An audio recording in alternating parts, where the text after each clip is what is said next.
Welcome to UAB Medcast, a continuing education podcast for medical professionals, providing knowledge that is moving medicine forward. Here's Melanie Cole. Welcome to UAB Medcast. I'm Melanie Cole. Joining me is Dr. Aline Zook. She's a pulmonologist and an assistant professor at UAB Medicine, and she's here to highlight the latest in lung cancer screening guidelines.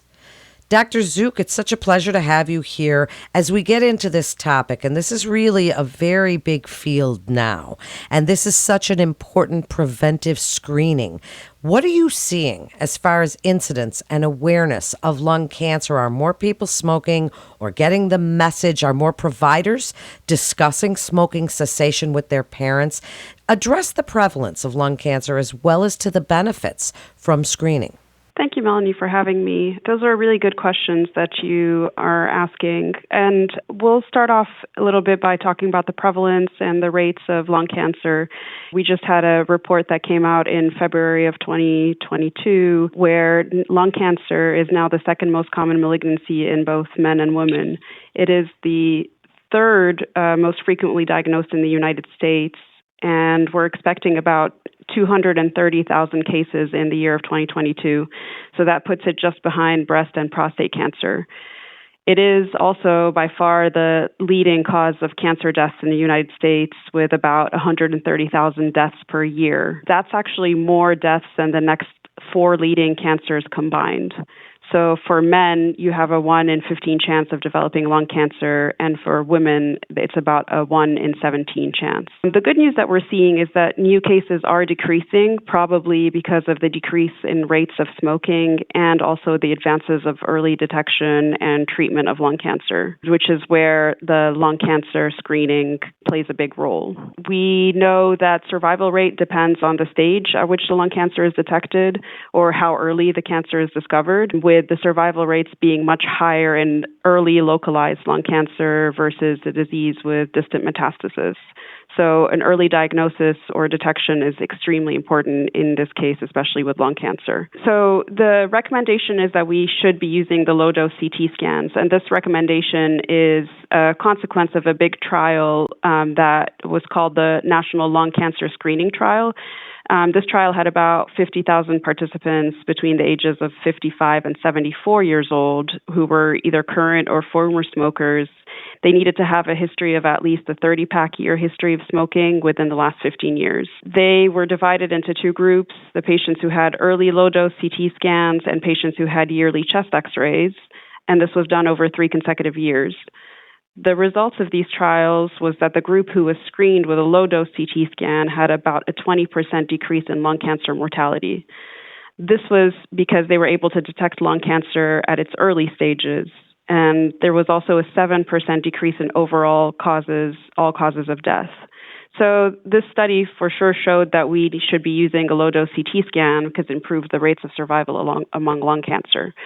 And this goes back to why is it so important to detect early? In the case of lung cancer, it makes a big difference to diagnose lung cancer at early stages. So the overall 5-year survival for lung cancer is about 20%, but this varies dramatically based on the stage of diagnosis. So, for example, someone who has an early stage non-small cell lung cancer has a 63% 5-year survival, compared to a 35% 5-year survival if you detect it at a later stage where there's regional involvement. This drops to about 7% if they are diagnosed at an advanced or metastatic stage. For small cell lung cancers, which is the other big type of lung cancer, the 5-year survival rate for localized lung cancer is 27% versus regional is 16% and only 3% when it's at a very advanced stage.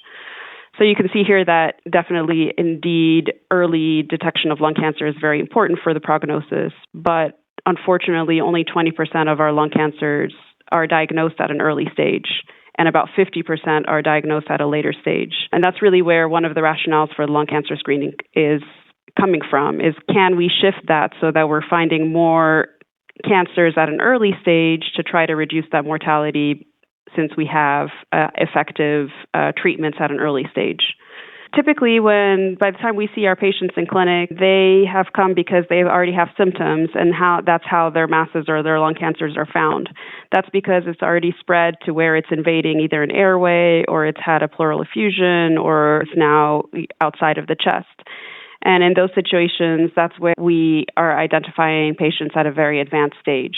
In other situations where we would identify malignancies earlier is when they are most often found because they've had a CT scan done for some totally other unrelated reason. And that's why screening has become so important, is that it has the potential to help in so many patients that would otherwise we would be finding these cancers at a later stage.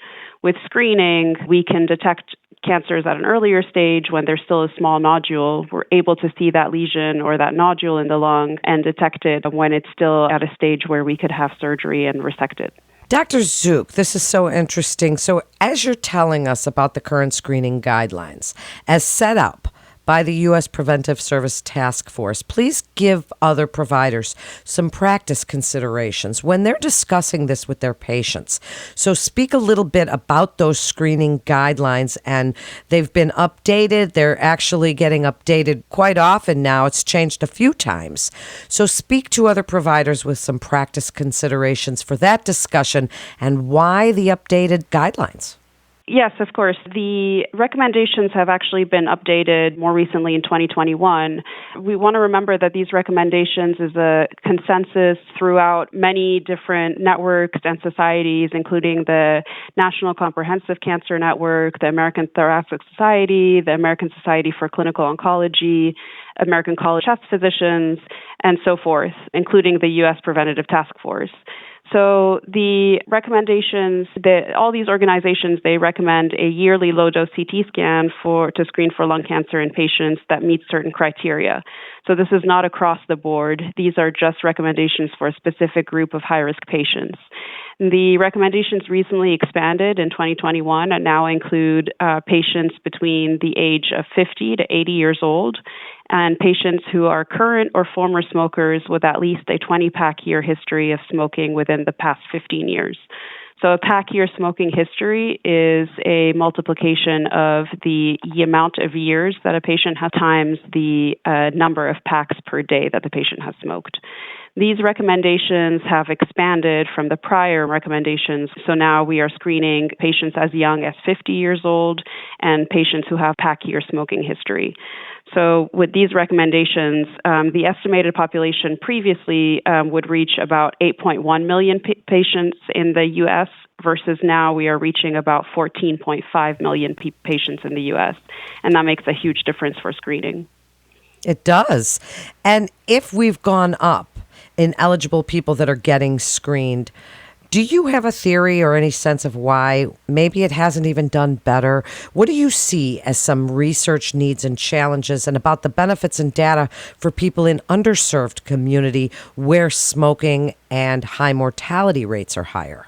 I think one of the biggest challenges that we face is that although we now have these standardized recommendations, unfortunately on a national level, only about 5 to 6% of the high-risk patients are actually being screened. And during COVID in the last 2 or 3 years, these numbers are even significantly lower. One of the reasons for the low number is not because of patient refusal. In fact, there's no real resistance when the patients are offered screening. Even those who are reluctant to get radiation, when they do hear that this is a low-dose CT scan, they are much more accepting of it. I suspect that the majority of the low frequency of utilization for the screening is mostly based on the physician's part. We're probably not ordering it or thinking about it as often as we should. Additionally, there is a lack of patient knowledge that to be asking for these tests when they go to their primary care physicians. So interesting. So what happens if something's found on the low-dose CT? What do the results show, and who reads them? How can providers follow up on these screening findings once they've referred their patients for this screening? So the radiologists usually read these CT scans and give their recommendations based on how suspicious a lung nodule is. One of the You bring up a good point, because one of the things that we do in our clinic is that we discuss with our patients. We have what we call a shared decision-making process with our patients. We know that while there is a lot of benefits towards lung cancer screening, we also have sometimes something called an indeterminate pulmonary nodule that is seen on the CT scan. These are just incidental findings that may represent other benign lesions or different abnormalities in the lung that are not necessarily lung cancer. So it could be anything from a benign pulmonary nodule to fibrosis or bronchiectasis or chronic infection, signs of inflammation, aspiration. Really, there's a broad differential diagnosis here. But these are benign incidental findings, and one of the things that we have to keep in mind is that we have to talk to our patients before we embark on this journey of lung cancer screening to discuss with them that these things may happen. We may see these indeterminate pulmonary nodules, and really it actually happens around more than 0.5% of the time. We want to make sure that the patient is aware of this, because in certain scenarios this may trigger other diagnostic testing or interventions such as a PET scan or a lung biopsy to make a final diagnosis. In other cases, we see very suspicious lung nodules that are much more concerning, where we would discuss with them about getting a lung biopsy at that point. So then what would you like to let other providers know are the most important key messages or takeaways from this podcast on lung cancer screening and the updated guidelines? What would you like them to know as they're counseling their patients and trying to get patients more involved and even involved in smoking cessation programs? Give us the key takeaway. Yes, one of the biggest key takeaway here is that early lung cancer detection is key, because it has a concrete impact on patient survival, and we need to do everything we can to detect lung cancer at its early stages, think about it, and discuss with our patients early on, because we do have strong evidence that a yearly low-dose CT scanning is in the appropriate group, can detect lung cancer at an earlier stage and decrease mortality. So we know that we should be using this. Needless to say, smoking cessation is also key in this equation, because we know that smoking is the main risk factor for developing lung cancer. And this is where I think prevention ties in with the screening, is that we are also opening the doors to more of these discussions about smoking cessation.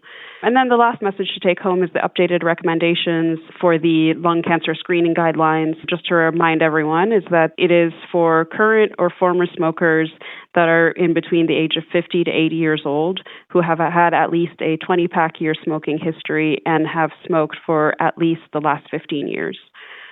At UAB, we do have a pulmonary nodule clinic for those patients who have been diagnosed with a pulmonary nodule or lesion based on these yearly low-dose CT scans. We have a multidisciplinary thoracic team that is composed of our radiologists, radiation oncologists, interventional pulmonologists, thoracic oncologists, and thoracic surgeons, where we work closely as a team to determine what the next best steps are for patients who have been discovered with a lung cancer, and whether that means a lung biopsy or surgery. Thank you so much, Dr. Zook. Such a great podcast, really informative. Thank you again. And a physician can refer a patient to UAB Medicine by calling the MIST line at 1-800-UAB-MIST, or you can always visit our website at uabmedicine.org/physician. That concludes this episode of UAB Medcast. I'm Melanie Cole.